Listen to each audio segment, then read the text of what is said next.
Germany's so-called elite. The Führer's Guard. A black order.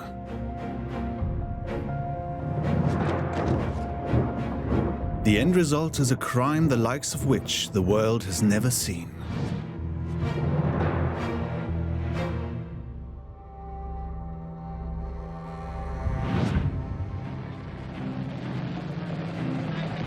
British troops shortly before the gates of Hamburg. The Hanseatic city is heavily scarred by bombs. In Neuengamme concentration camp, south of Hamburg, tens of thousands of prisoners hope for their liberation. SS men prepare for the evacuation of the camp.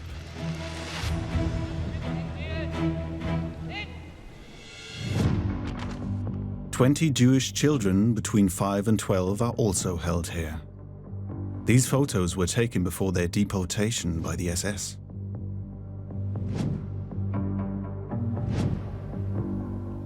In Neuengamme concentration camp, the children are abused as test subjects for medical experiments for months. SS doctors research tuberculosis on them, inoculate them with pathogens. Every step of the experiments is meticulously documented. The SS does endure as the ultimate symbol of Nazi evil. Shortly before the Allies take Hamburg, the SS clear the camp and remove traces. The prisoners are also to leave. Himmler and the SS were very concerned that they didn't fall into Allied hands because they had been a witness to the secrets of the system. The night of April 20th, 1945, Hitler's birthday, SS men lead the 20 children and adult carers out of the concentration camp. Their destination? A building on Bullenhuser Damm, a concentration camp subcamp in eastern Hamburg. In the cellar of the former school building, an SS doctor injects the prisoners with morphine. Then the drugged children are hanged. SS man Johann Frahm later confesses that he had, quote, hung the children on the wall like pictures. The SS was so indoctrinated that the concept of right and wrong was turned on its head for them. They actually believed so deeply in this racial concept that all the crimes they committed, they believed they were doing for the good of Germany. The SS.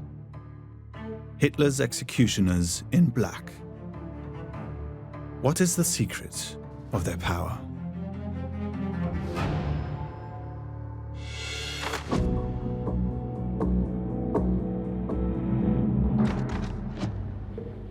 January 30th, 1933. Hitler becomes Chancellor of the Reich. A man who has loudly announced his intention to destroy democracy comes to power legally.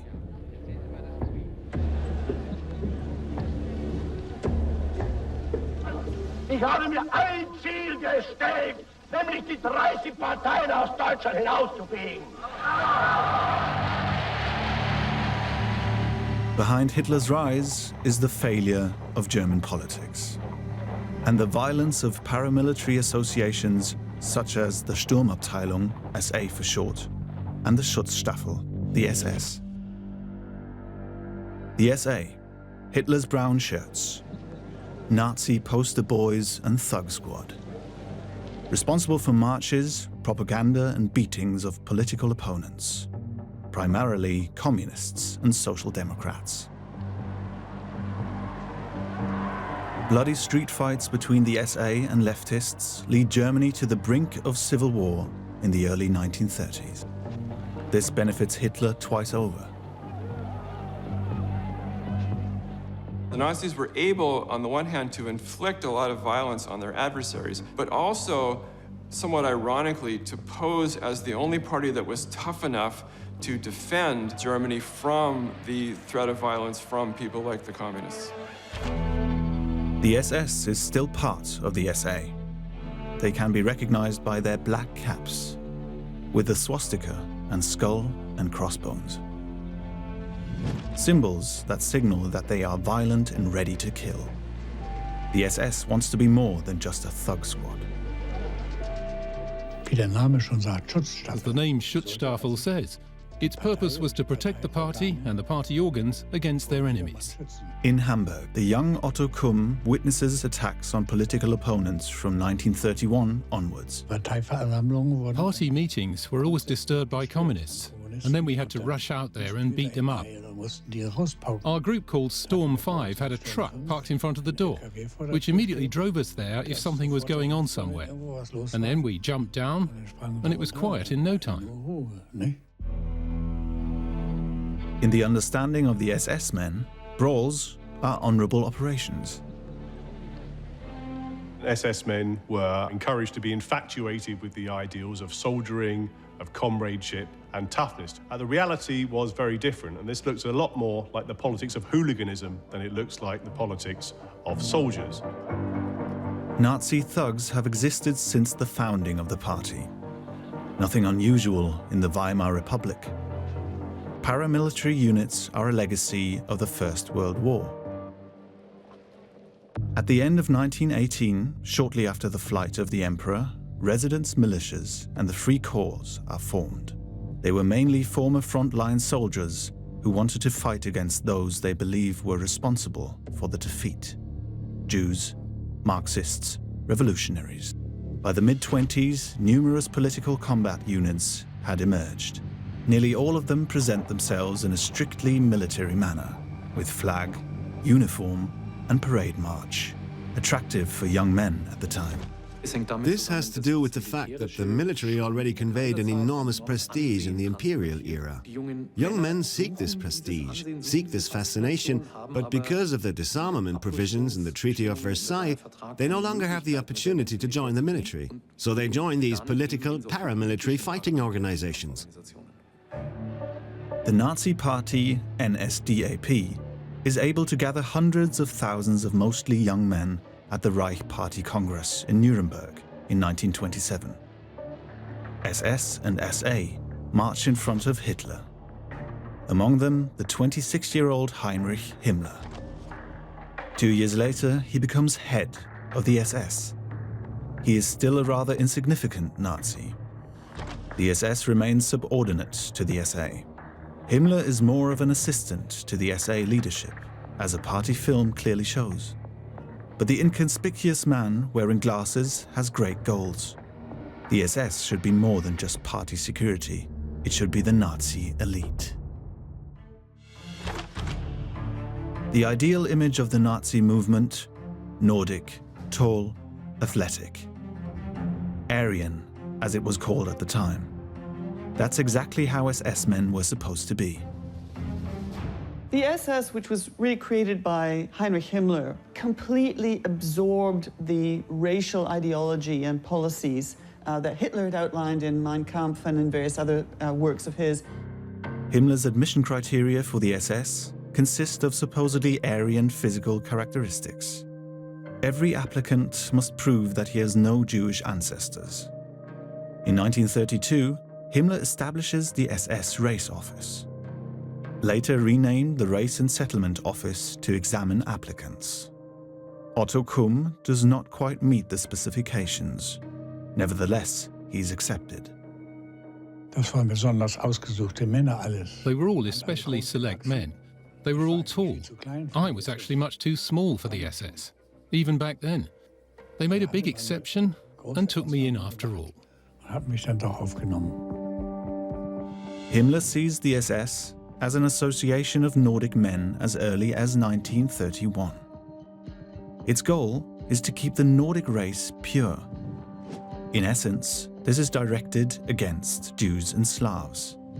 They are considered foreign, inferior, and dangerous.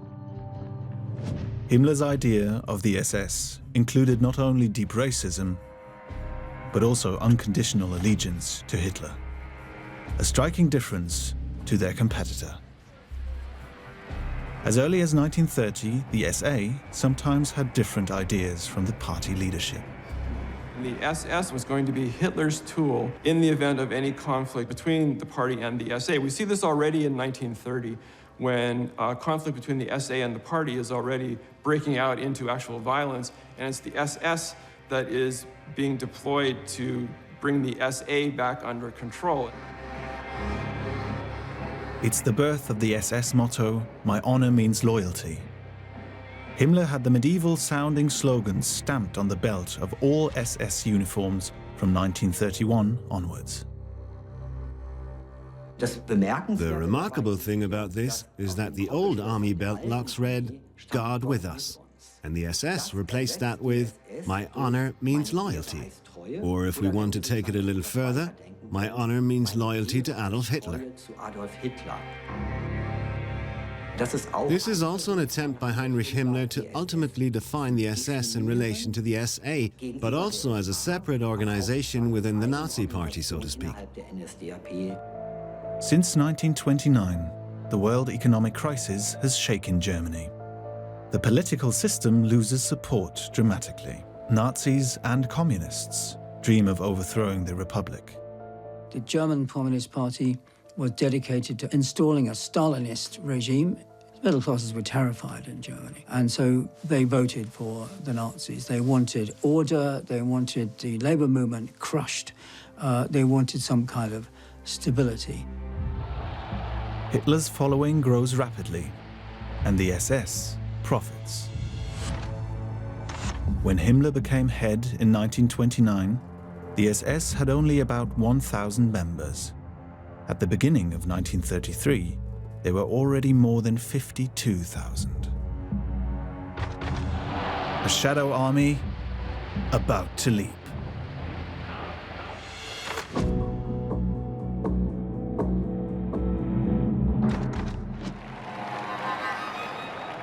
As the new Reich Chancellor, Hitler pursues one goal above all.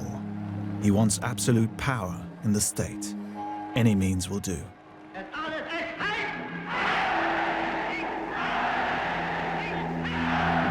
Nazis are hunting down opponents of the regime throughout the whole country.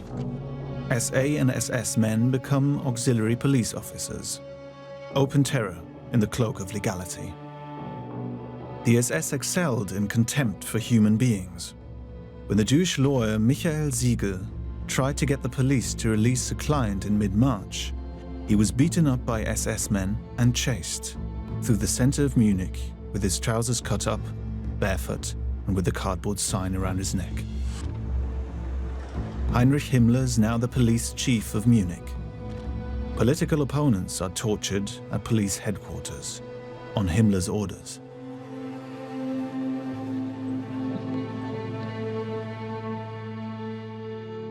Wir sind Soldaten.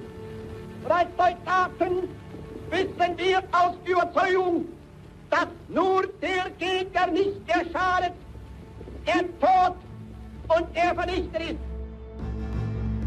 Himmler had valuable knowledge at his disposal. In 1931, he had set up a security service within the SS for spying on opponents. Reinhard Heydrich, the head of the so-called SD, had lists drawn up with thousands of names. Following Heydrich's lists, opponents of the regime are now systematically imprisoned, without judicial review, for an indefinite period.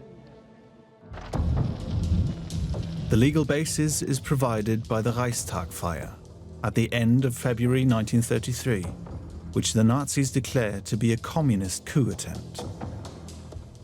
Hitler's government responded by passing the famous Reichstag fire decree, which basically tore the heart out of the Constitution of Weimar, crushed all individual rights. It was the thing that really made possible the concentration camps, all of the abuse of human rights, all of the barbarity of the Nazi regime in the 12 years that followed. The ordinance is supposed to serve the protection of the people and the state. In reality, it enables legal terror.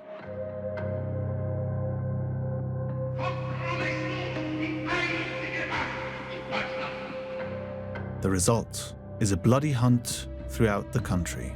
June 1933, in Berlin-Köpenick, SS and SA men devastate flats. They take away alleged evidence and arrest supporters of the SPD and KPD parties. Among them, the young communist Walter Päsler. His girlfriend at the time, Emmy Mertens, experiences the brutal despotism of the Nazis. My boyfriend was arrested at 5 o'clock in the morning, and in the evening at 9 o'clock he came back, shaved, swastika burnt in. Hitler was in his head. He was completely beaten up. Like Walter Päsler, hundreds of people are arrested and tortured in Berlin-Köpenick in June 1933. The situation gets out of control when a social democrat resists and shoots 2 SA men. Afterwards, Nazis turned the district court in Köpenick into a torture site. The rampage in the district prison lasts for a week. Köpenick Blood Week is what the victims later call it. At least 24 supporters of the KPD and SPD are murdered in these rooms. In 1933, opponents of the regime were arbitrarily imprisoned, abused, and put on public display throughout Germany. The first concentration camps are built in the middle of the cities. Nazi propaganda films, such as this one, from the Oranienburg concentration camp, show the embellished image of a kind of educational camp. Sport and discipline are supposed to shape Nazi opponents into members of the new Volksgemeinschaft.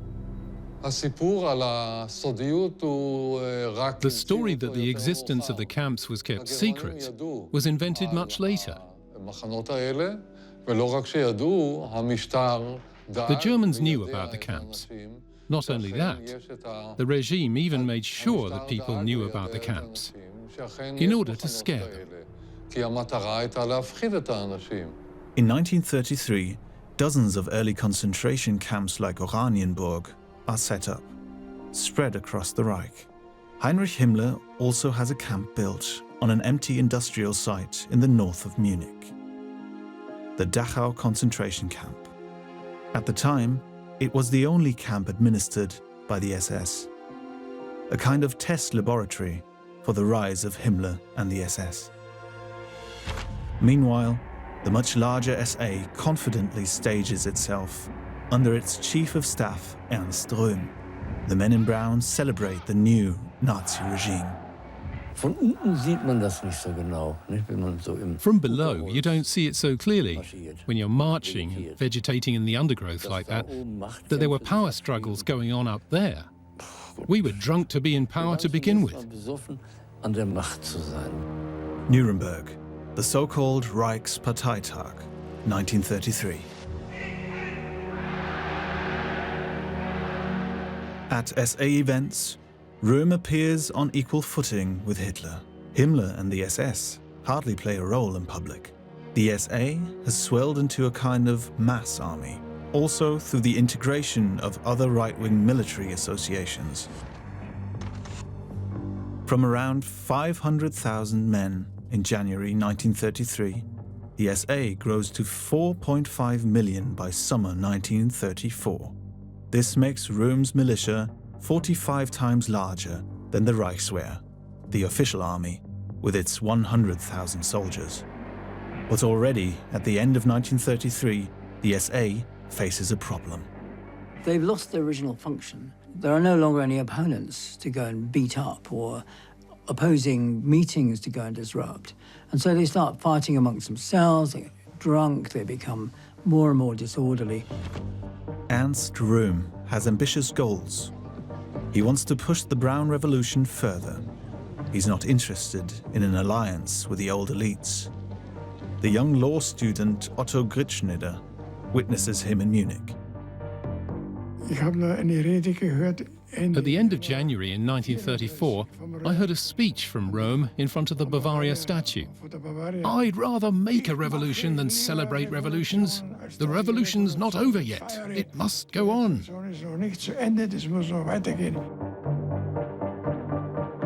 The This is about the last thing Hitler wants to hear, and it's pretty much the last thing the Army High Command wants to hear, because the Army sees this SA as a real threat, and to an extent it is, because Röhm sees the SA as the nucleus of a new, in a sense, more populist army. Himmler uses this to betray his boss, Röhm. He has the SS Security Service gather information about an alleged SA coup plan. Hitler is alarmed and makes a decision that decisively favors Himmler's rise. On June 30th, 1934, Röhm and his close associates are arrested by SS men. In the next few hours, the SS kills more than 100 people, the entire SA leadership, including Ernst Röhm. The SS become Hitler's executioners. The newspapers declare the mass murder as state self-defense against an alleged Röhm putsch. Hitler shows his gratitude and upgrades the SS. It becomes an independent organization outside the SA. As Reichsführer SS, Himmler is in future only subordinate to the Führer. The SS's power will grow steadily from now on, while the SA will lose its importance dramatically. They stole the show on the political stage because the SA had done the rough work. And then came those who played the fine guard. The disempowerment of the SA underlines Hitler's total claim to power. Himmler has learned his lesson. He will never question Hitler's power for more than 10 years, and thus become the most powerful man behind the dictator.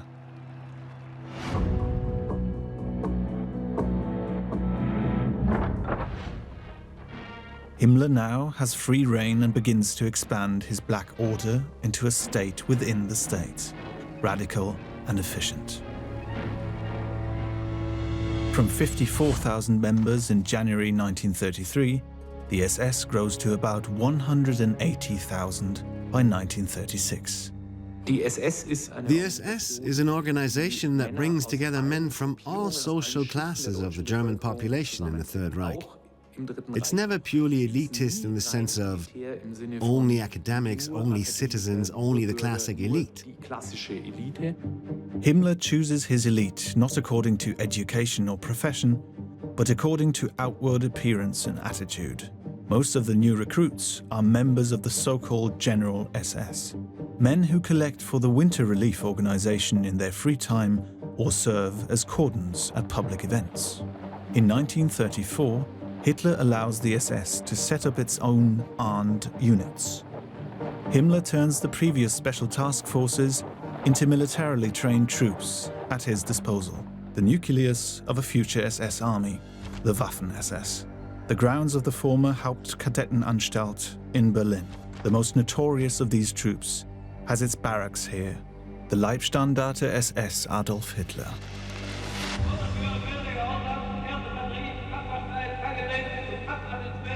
SS soldiers must be powerful, ready to make sacrifices, and ideologically completely in line with Hitler, soldiers at the disposal of the dictator.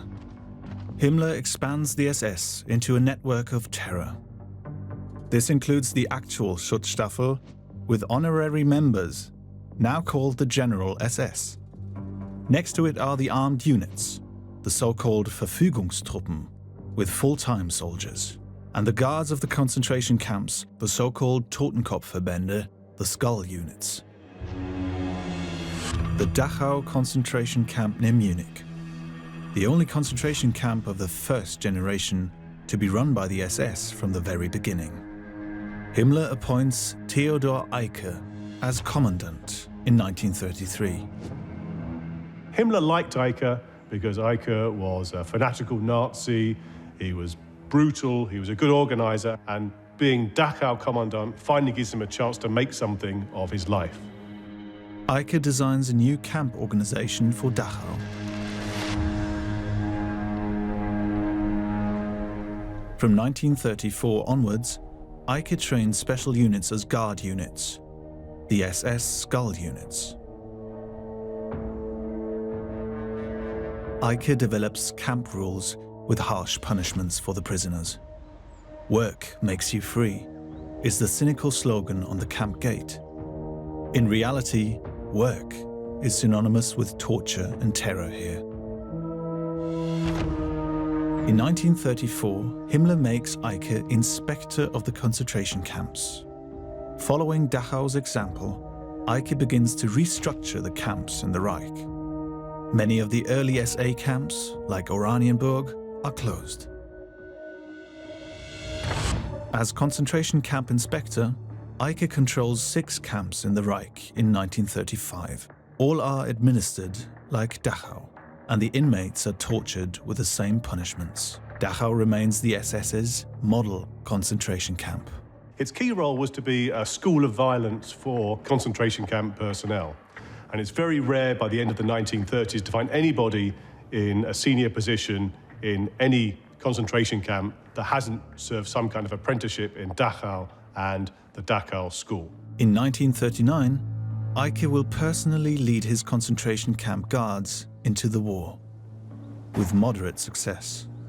As commander of the Waffen-SS Totenkopf division, he is shot down with his plane over the Eastern Front in 1943 and dies. In the first years of the Nazi regime, however, the SS offered thousands of people unimagined opportunities for advancement. Himmler is able to usurp more and more state tasks. Hitler appoints him chief of the German police in 1936. As the employer of all German police officers, the 35-year-old Himmler has a central position of power in the Nazi regime. He surrounds himself with inexperienced staff like Reinhard Heydrich, 4 years younger than Himmler and unconditionally loyal. There are certainly men like Reinhard Heydrich who have a very great amount of power and work very closely with Himmler. But ultimately, at the top, Heinrich Himmler is the person who holds all the threads in his hand. The ideological training of the youth is particularly important to the SS chief. He wants to raise a generation of ideologically solid warriors. Ballenstadt in Saxony-Anhalt. Above the town lies the building of the former Nationalpolitische Erziehungsanstalt, NAPOLA for short. Just one of the many Nazi boarding schools, but the only one to be rebuilt. This is where the leadership elite of the 1,000-year-old Reich is to be educated. On average, the boys are 10 years old when they enter the NAPOLA. For admission, good grades are less important than so-called Aryan ancestry. At the end of their time at school, they have to pass the Abitur, but along the way they are supposed to become strict Nazis. Uwe Lamprecht, who attended a NAPOLA, experienced this. We had to learn to obey, first of all, with the ulterior motive, only those who've learned to obey can command. This is entirely in the spirit of Heinrich Himmler. From 1936, the SS took over the inspection of the NAPOLAs and thus the supervision of the curricula.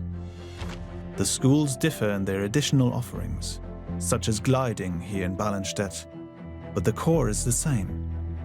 Children are to be educated to become obedient warriors, with lots of sport, military drill, and tests of courage. We were given the command, jump.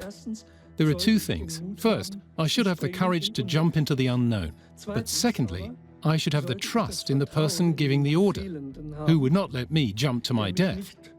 Mind you, unless it was absolutely necessary. In the war, thousands will follow the orders of their superiors to their deaths. Himmler wants his soldiers to fight with particular courage and determination. In many cases, this will lead to unnecessary bloodshed and high casualties.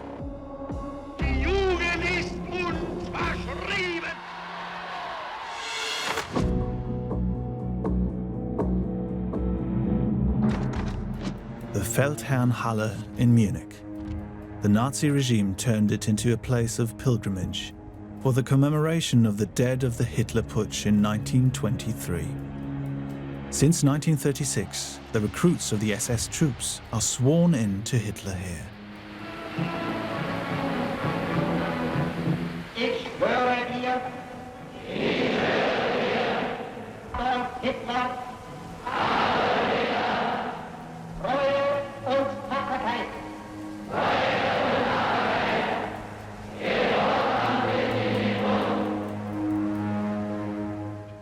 As a symbol of their commitment to Hitler, the SS men receive an honor dagger. Engraved is the SS motto, "My honor means loyalty." Blind obedience allows men like Otto Kumm to make a career in the Waffen-SS. In 1944, he becomes commander of the SS Mountain Division, Prince Eugen. In the Balkans, Kumm's division is involved in numerous war crimes. Das völlige Vertrauen zu Hitler. The complete trust in Hitler, which was still so pronounced among us, that one knew this is where they put you, and this is where you have to stand, even if it means you have to die. There was no room for pardon. The delusion of heroic struggle, kill and be killed, for Hitler. The SS embodied the ideal of what they believed to be the perfect man. They were not in any way thinkers. They were not allowed to be soft. They were not allowed to have empathy. They were supposed to embody the ideal killer male. In their self-image, the men of the SS are the spearhead of the Nazi movement, the leadership of a future greater Germanic Reich, elite of the Aryan race. Himmler wants to spread this image of the SS among the population. In 1935, he founds the SS newspaper Das Schwarze Korps, the Black Corps. The newspaper is a colorful weekly with big headlines and many photos, poems, and reports. Daily politics are seldom found here. Instead, SS image cultivation and worldview. The mixture is well received, even outside the SS. Himmler's PR works. The initial print run of 8,000 copies is more than doubled by the end of 1935. The following year, it is already at 340,000. At the outbreak of war, the Black Corps has a circulation of 750,000, which remains stable despite rationing measures during the war. The SS propaganda sheet loves to celebrate role models from its own ranks, SS men who act as lifesavers in swimming or mountain accidents. In addition, articles about top athletes who belong to the SS, like the skier Willy Borgner. He becomes an SS man in 1933. Borgner is portrayed in the Black Corps when he takes part in the 1936 Winter Olympics. Sport has a very, very high value in the SS. But sport and athletes are also something with which the SS can distinguish itself in this National Socialist state. Focusing on physical performance makes the SS attractive for men like Hermann Fegelein. Fegelein has no profession, but he's a good sport rider. His parents have a riding school in Munich-Riem. There he comes into contact with men of the equestrian SS. The Black Order promises advancement, power, and prestige. Fegelein joins the SS at the end of 1932 and becomes a member of an SS equestrian squadron in Munich. With no training and limited skills as an organizer, speaker, or leader, it is his success as an equestrian alone that favors his position with the Reichsführer SS. At the beginning of World War II, Himmler entrusts Fegelein with a delicate special task. Fegelein was put in charge of the cavalry unit, which actually was only in existence as such for more or less a year, but he was very important in the initial attack in Barbarossa in the Soviet Union. And again, because he was SS, these people were used almost exclusively for the mass murder of civilians. As commander of the SS Reiterstandarten, Fegelein is responsible for massacres of Jews in Belarus. He had around 40,000 men, women, and children murdered by the end of 1941. After that, Fegelein continues his career. Himmler transfers him to the Führer's headquarters as liaison officer for the Waffen-SS, and thus into Hitler's immediate vicinity. After all, National Socialism is not primarily a bureaucratic system, but a movement built on personal ties, personal networks. Personal contacts, which Fegelein uses skillfully. First and foremost, Himmler, who protects his SS rider despite notoriously heavy drinking and a tendency towards corruption. In 1944, Fegelein marries Eva Braun's sister. This finally secured him a permanent place in Hitler's inner circle. Shortly before the end of the war, Fegelein is arrested in Berlin, drunk and with a large sum of foreign cash. Hitler has him shot for desertion. A typical case. Most SS leaders are by no means as disciplined and virtuous in the Nazi sense as Himmler's propaganda claims. The population has no idea of this. The image of the elite troops in black is lavishly cultivated, not least through effective publicity at major events, such as the Reich Party congresses. Himmler's dazzle even caught on with his political opponents. In 1936, the reports of the exile executive of the SPD, which were based on social democratic informants in the Reich, stated, "The SS is a truly select group. There are many idealists in it who take their service seriously and honestly believe in their mission. Pride in the uniform lives in everyone." A facade behind which the crime of the century is planned.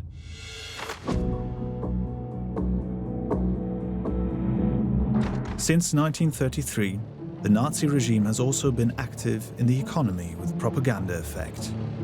The construction of motorways and the Volkswagen are regarded as National Socialist prestige projects. The SS is also involved in the German economy. Himmler has the Nordland publishing house founded. It disseminates Nazi literature in the interests of the SS. The publishing house was soon followed by a factory.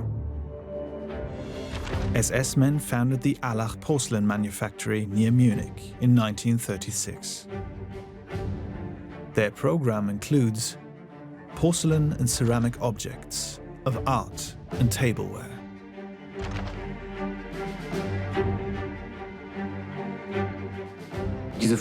These early enterprises are usually not commercial enterprises in the sense that they're supposed to make profit, but they're supposed to fulfill certain ideological tasks.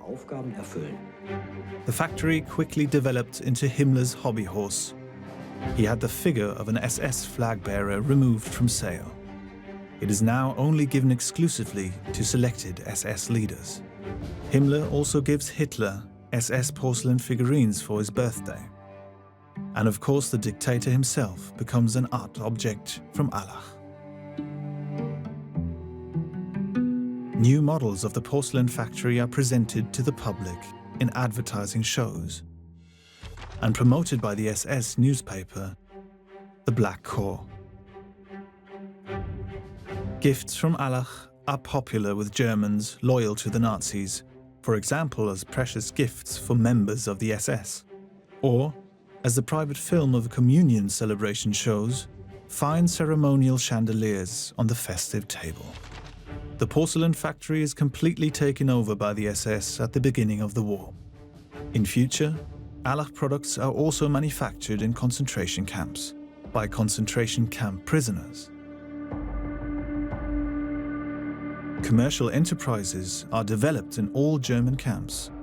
Concentration camp prisoners produce furniture and utensils such as cupboards in the workshops. From 1936 onwards, the SS also began to sell the labor of concentration camp prisoners to commercial enterprises. At the Reich Party Congress in 1936, Hitler announces a 4-year plan. Germany is to be fit for war by 1940. As a result, roads and bridges are built, steelworks are constructed, factories are converted to armaments production. The demand for labor increases. The SS offers its concentration camp prisoners as work slaves on a grand scale. Germany's industry takes advantage. There are hardly any moral concerns. This new orientation affects the entire camp system. Some concentration camps are closed, others are rebuilt at strategic points. From 1936 onwards, the SS had 6 main camps, including Dachau as a training center.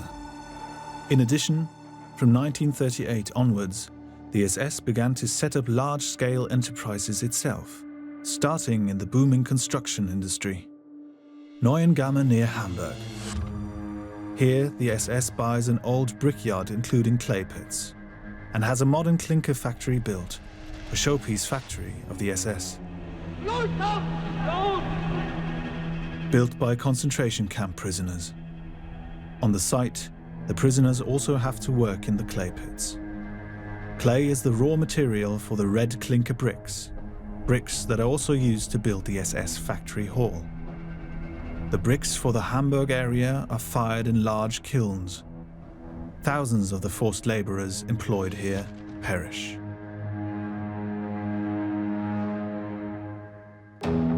Himmler had a concentration camp built next to the brickworks in 1940, the Neuengamme concentration camp. All German concentration camps are now primarily centers of forced labor. The SS decides which companies will benefit. Because how these prisoners are used, in which companies or facilities, that's where the SS administration plays a very, very important and influential role. During the war, the SS Economic and Administrative Main Office rules over a gigantic economic network, with around 60 individual SS companies, including the Nordland Publishing House and the Allach Porcelain Factory, stoneworks and the Neuengamme Clinker Works. Even mineral water producers are among them. In 1942, the office also took over the administration of all concentration camps. By this time, the concentration camps have long since ceased to serve merely as punishment camps for political opponents and money-printing machines for the SS. They are instruments of a delusional racial policy. Himmler orders the SS men to deport Jews from all over Europe to the camps in occupied Poland.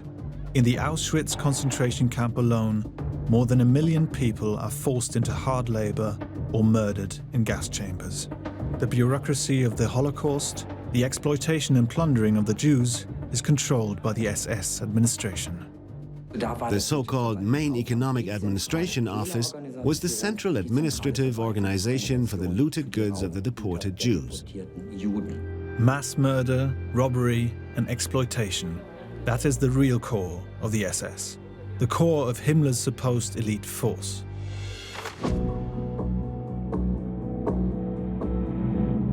On the night of November 10th, 1938, the synagogues in the Reich burned. The prelude to an unprecedented crime, the Holocaust. In the November pogrom, Jews are abused, humiliated, and murdered by SS men too. They just thought this was absolutely their duty, their right, and that they were fulfilling what they considered to be the natural order of things, the sort of natural racial hierarchy of the world. In their self-image, the SS men are members of a Nordic elite and born to rule.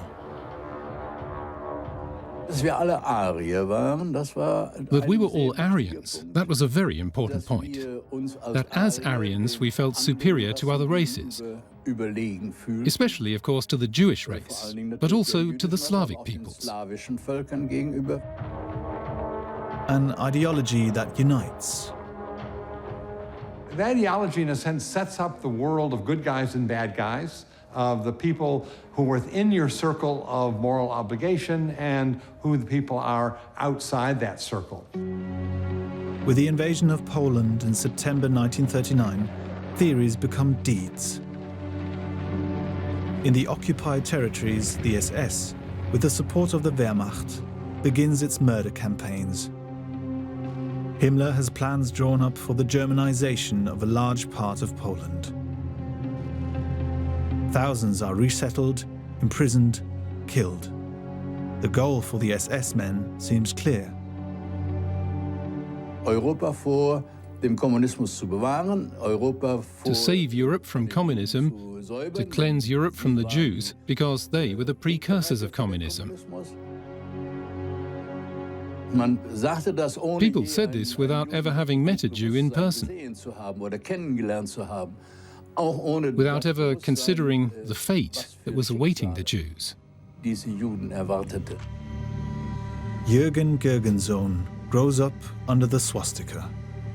He was 18 when he volunteered for the Waffen-SS in 1942. The military arm of the SS has borne this name since 1940. Units of the Waffen-SS fight and murder on the front lines of the attack on the Soviet Union. In a short time, the German troops are able to advance far to the east. Millions of Soviet Jews come under German rule and are systematically murdered. The Eastern Campaign was planned as a war of extermination from the very beginning. Behind the front, as in the Polish campaign, SS men are on the hunt for human beings, the so-called Einsatzgruppen der SS. On December 1st, 1941, the commander of an Einsatzgruppe in Lithuania draws up a balance sheet. Karl Jäger proudly reports to Berlin. In only 4 months, Einsatzkommando 3 has killed over 137,000 Jews in 71 towns and villages in Lithuania. Jäger boasts he can state that the goal of solving the Jewish problem for Lithuania has been achieved. There are no more Jews in Lithuania. The Jäger report is a list of 137,000 people, meticulously documented in every detail. How many women were murdered, how many children, how many people who were handicapped. Here you're actually talking about the physical murder of innocent civilians, innocent human beings who've done nothing to anybody to warrant these measures against them. The reality of the Holocaust in 1941. Himmler's murderers in the SS Einsatzgruppen often come from the SD and Gestapo. Many are civil servants, policemen who volunteered. One step after another makes the previously impossible acceptable, and this is how we arrive in December 41 and the decision to kill all of the Jews of Europe during the war. In the German Reich, all Jews have to wear the yellow star since September 1941. A short time later, the first ones are deported to the east. The perpetrators call this the final solution of the Jewish question.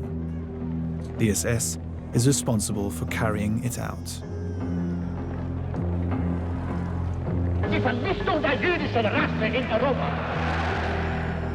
In organizing the genocide, the SS drew on experience from the so-called Aktion T4 of 1941, the first systematic mass murder by the Nazis. The victims are mainly disabled people. Their murder is explained with catchwords such as useless eaters and purification of the people's body. One of the first victims is Elfriede Lose-Wächtler. The painter was one of the avant-garde artists of the Weimar Republic. With severe financial worries, she suffers a nervous breakdown when she is barely 30 and is admitted to the sanatorium and nursing home in Arnsdorf near Dresden. The doctors diagnosed her with schizophrenia. With this diagnosis, Lose-Wächtler was forcibly sterilized against her will in 1935. The artist resigned.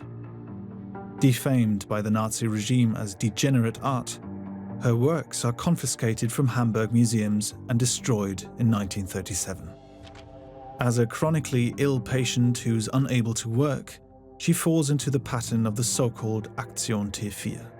On July 31st, 1940, buses stop in front of the asylum in Arnsdorf for the 4th time. This time, they also pick up Elfriede Lose-Wächtler. Believing they are being transferred to another institution, the patients are taken away in buses with tinted windows. Her destination is the Pirna Sonnenstein Sanatorium and nursing home. Presumably, the artist is murdered on the same day in a gas chamber in the cellar, together with thousands of others. From 1940 onwards, the SS carries out murders in 6 institutions throughout the Reich. A total of 70,000 people fall victim to Aktion T4. But then Hitler officially terminates the campaign. After protests from affected families and Catholic clergymen, the dictator himself had signed the document giving doctors permission for the so-called mercy killing. A cynical paraphrase of the campaign. The only preserved murder order with Hitler's signature. Since the implementation of this order also repeatedly provoked queries and critical inquiries, Hitler actually quite obviously avoided issuing an unambiguous murder order in the case of the Jews. What we have here are clear, recognizable encouragements, above all in the direction of Himmler and Heydrich. Himmler and Heydrich know what Hitler wants. They become the main perpetrators of the Holocaust. The personnel of Aktion T4 are given the task of organizing large-scale murder in gas chambers. Many campaign veterans are deployed in the extermination camps that are built in the East from 1942 onwards.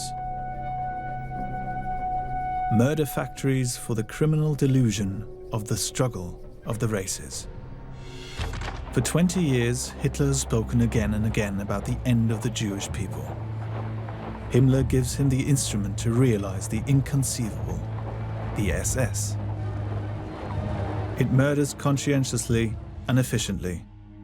Many only realize the dimension of the crime after the war. A basic feeling is still a certain basic feeling of guilt, of complicity in the disaster. Only after 6 years of war did Germany's opponents succeed in putting a stop to the barbarism. The SS murdered and fought to the end, fanatically, blindly.